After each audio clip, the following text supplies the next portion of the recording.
तमाम जामियात के vice chancellor से एक बहुत तवील मुलाकात की है, उनके मसाइल सुने हैं, हैक के चेयरमैन मेरे साथ थे और हमने काफ़ी खुल के बात की है। क्वालिटी तालीम का जो मयार है उस पर गुफ्तगू की है।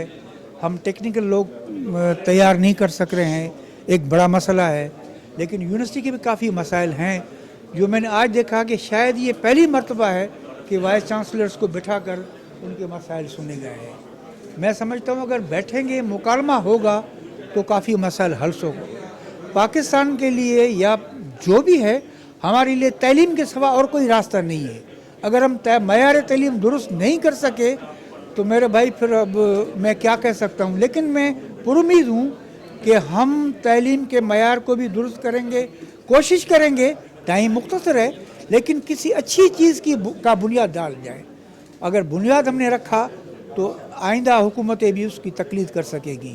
बाकी अल्लाह ताला हमारी मदद करेगा, मैं ज़्यादा कुछ और नहीं कह सकता। सर, हासिल हुसूल क्या होगा? आपने तमाम तक यूनिवर्सिटीज़ के खदशात सुने और सबसे बड़ा एक जो मसला है यूनिवर्सिटीज़ का वो ग्रांट्स का, तो आपकी भी जो निगरान सेटअप है, चेयरमैन हैक साहब मेरे साथ हैं।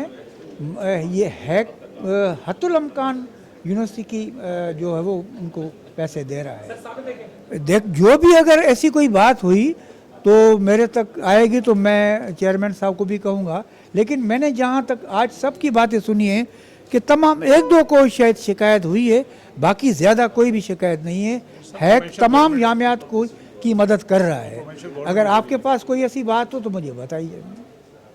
मैं स्कूलों में भी जाऊँ, जैसे मैंने भी अंदर बताया कि मैं इस्लामाबाद के भी एक एक प्राइमरी स्कूल में खुद जा रहा हूँ, उनका मुआयना कर रहा हूँ। इंशाल्लाह मैं दूसरे सूबों को भी कहूँगा कि भाई अपने स्कूलों का मयार दुरुस्त कर सो, क्योंकि हमारा 80% लोग जो है वो बहुत ही मसाइल के शिकार हैं। वो प्राइवेट स्कूल में बच्चों को नहीं पढ़ा सकते हैं। यही स्कूल्स हैं जहाँ हम सब पढ़ के बाहर आए हैं।